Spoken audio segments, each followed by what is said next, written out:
अस्सलाम वालेकुम नाज़रीन, मैं हूँ सैयद बासत अली।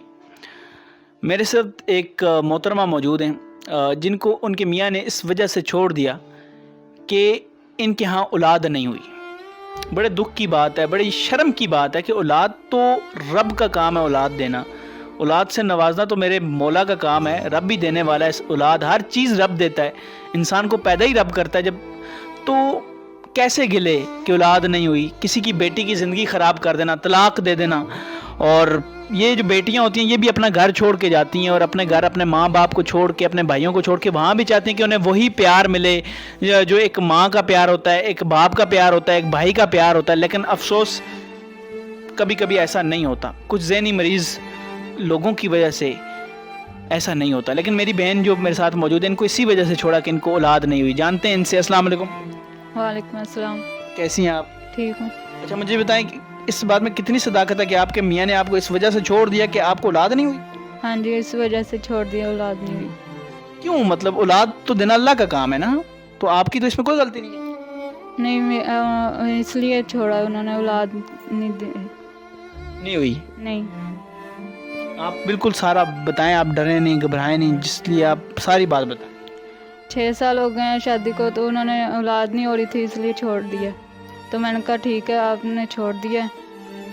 आपको बोला उन्होंने मुंह पे कि आपको औलाद नहीं हो रही तो मैं आपको छोड़ रहा हूँ? हाँ जी, उन्होंने कहा तुम्हारे में मसला है, तो इसलिए औलाद नहीं हो रही। मैं दुख में हूँ, औलाद की वजह से मैं दुखी हूँ। तो छोड़ना क्यों है यार? मतलब ये कौन सा इंसाफ है कि ये औलाद तो अल्लाह की देन है, आपका इसमें क्या कसूर है? उन्होंने कहा था तुम्हारे में औलाद नहीं हो रही तो मैं दुखी हूँ, तो मैं परेशान हूँ, ये वो मुझे इतनी बातें की। मैं रहते किस जगह पे? कसूर रहते हैं। कसूर में? अच्छा, तो अब आप किसके पास रह रही? अब मैं अम्मी के पास रह रही हूँ। और घर में कितने लोग हैं? 2 बहनें हैं और एक अम्मी है और मैं हूँ। तो अब ज़िंदगी में बड़े मसाइल आए होंगे, मतलब शायद जब आपको तलाक मिल गई, आपको एक आपके जो आपका सरबराह था, जो आपका मियाँ था, उसने छोड़ने के बाद आपको तो अब कोई सर पे हाथ रखने वाला भी नहीं है। तो अब गुजर बसर कैसे होता है? मुश्किलात आती हों? जी आती हैं। ये हम काम करके घर चला रहे हैं। ये कितना रुपये इसका मिलता है? इसका 60 रुपये। अच्छा, मुझे ये बताएं, 60 रुपये ये वो भी, ये पता नहीं 1 दिन लगता है, 2 दिन 3 दिन लगते हैं एक को सीने में, और उसका 60 रुपया।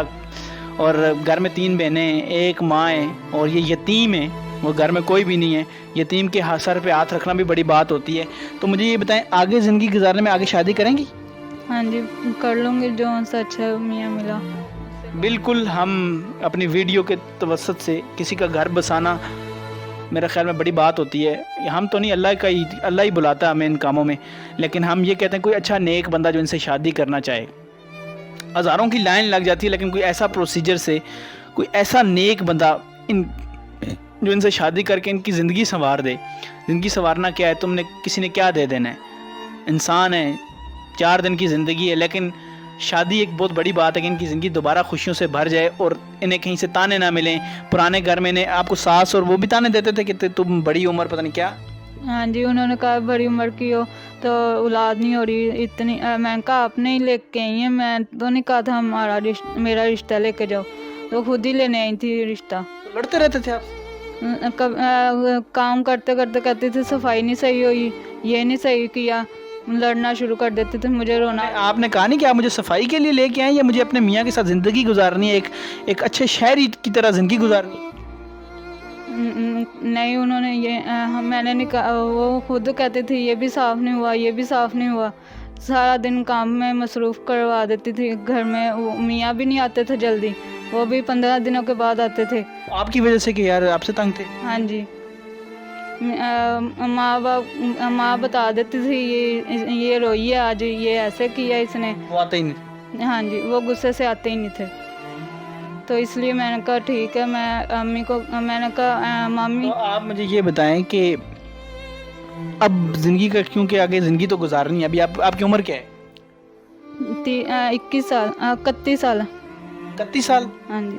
31 साल इनकी एज है। कोई भी शख्स, अगर आपने शादी करनी है तो कोई उम्र का लिहाज तो नहीं है, किसी भी उम्र का बंदा आपसे शादी कर सकता है? ज़्यादा उम्र का ना हो, थोड़ा सा मेरे से उम्र ज़्यादा हो जाए। मतलब फिर भी कितना?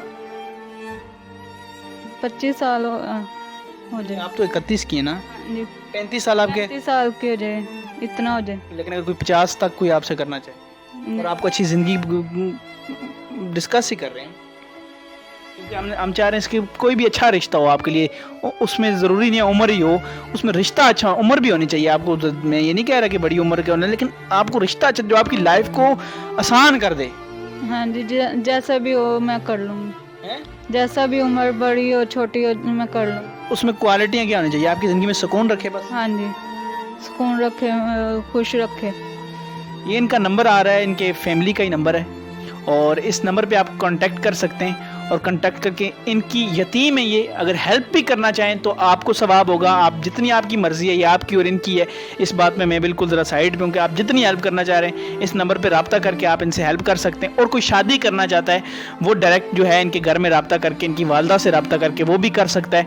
और अच्छा, किसी की ज़िंदगी हराम नहीं करनी, क्योंकि लाइफ एक्सपीरियंस इनके बता रहे हैं कि ये चाह रही हैं कि बोला भी सही इनसे नहीं जा रहा है, बेचारी डर भी रही हैं, लेकिन हम तो आए इनके पास इनके राब्ते के थ्रू, किसी राब्ते के थ्रू, और इनकी मदद के लिए आए। और कोई भी इनकी शादी करना चाहे, क्योंकि घर बसाना बहुत बड़ी बात होती है, घर बस जाए इनका, हम तो अल्लाह से दुआ करते हैं। और कोई इनकी वैसे हेल्प करना चाहे तो ये नंबर है, इस पर आप जितनी हेल्प कर सकें वो भी कर सकते हैं। फ़िलहाल मुझे इजाज़त दें, फ़ी अमान अल्लाह।